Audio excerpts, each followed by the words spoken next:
Et nous poursuivons notre série d'invitations des candidats à la présidentielle. Aujourd'hui, notre invitée, c'est Nathalie Arthaud, candidate Lutte ouvrière. Bonjour Nathalie Arthaud, merci d'être ici. Première question d'actualité concernant la crise et la mobilisation en Guyane. Est-ce que vous comprenez cette mobilisation? Moi, je suis de tout cœur à leur côté parce qu'effectivement, la politique du gouvernement est révoltante. Alors, c'est d'autant plus frappant qu'on a ce fameux centre spatial à Kourou qui est un concentré de technologie, de merveilles, où il y a des investissements qui se comptent par dizaines de millions, si ce n'est plus. Et puis, non loin, il y a des femmes et des hommes par milliers qui n'ont même pas accès à l'eau potable, à l'électricité, voilà, on a un État français qui effectivement méprise une population, qui ne se donne même pas le moyen de la scolariser, d'être en capacité de soigner cette population. Donc effectivement, ils ont raison de se battre.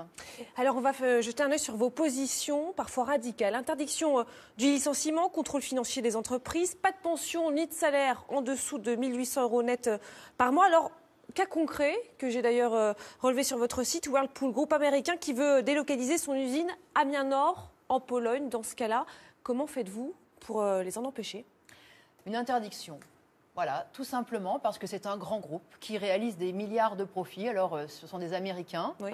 Mais les ouvriers qui travaillent à Whirlpool Amiens ont besoin de leur emploi. Voilà. Et moi, je considère que mettre au chômage aujourd'hui encore des centaines de femmes et d'hommes dans une situation où déjà la région est sinistrée, eh bien, c'est un crime. C'est un crime, tout simplement, parce que aujourd'hui, un emploi, un salaire, c'est essentiel.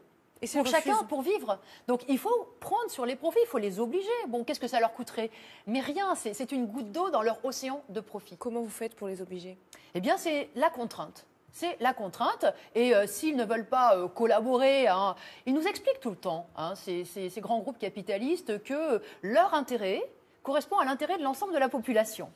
L'intérêt de l'ensemble de la population, c'est qu'on arrête avec cette hémorragie des fermetures d'usines. Donc, il faut effectivement, s'ils ne veulent pas collaborer à cela, eh bien, les menacer d'être réquisitionnés, d'être expropriés, voilà, tout simplement. Alors, regardez cette phrase que je voulais vous montrer. On va normalement la voir. Il faut des jeunes Français qui ont envie de devenir milliardaires. Phrase prononcée par Emmanuel Macron en janvier 2015, quand il était ministre de l'économie. Aujourd'hui, il est favori à l'élection présidentielle. Est-ce que c'est le genre de phrase que vous dites à vos élèves, vous qui êtes professeur? Non, sûrement pas. La réalité, c'est que mes élèves d'Aubervilliers, ils appartiennent à la classe ouvrière. Et ils savent pertinemment que leur avenir, ça va être les petits boulots, la galère, peut-être du chômage, et puis des boulots ça fait pas rêver. d'ouvriers. Vous voulez pas qu'ils aient envie de rêver? Vous savez, ils ont les pieds bien sur terre, parce que la réalité se rappelle à eux tous les jours. Et ils vivent dans des conditions souvent terribles. Des problèmes de logement, des problèmes même pour avoir de quoi se payer un repas le midi. Donc je peux vous dire que rêver, ils peuvent rêver, mais ils savent aussi qu'il va falloir qu'ils se battent en réalité pour tout simplement avoir leur place dans la société. Donc moi je suis effectivement à leur côté. Je dis mais oui, il faut qu'on se batte et nous les travailleurs on est légitimes justement. Emmanuel Macron qui est dans l'actualité ce matin, Manuel Valls qui le soutient. Qu'en pensez-vous? Une réaction? Quelle surprise! J'avais vu qu'ils avaient gouverné ensemble, qu'ils étaient d'accord pour attaquer les travailleurs encore avec la loi El Khomri, parce que c'est quand même au départ Macron qui est l'initiateur.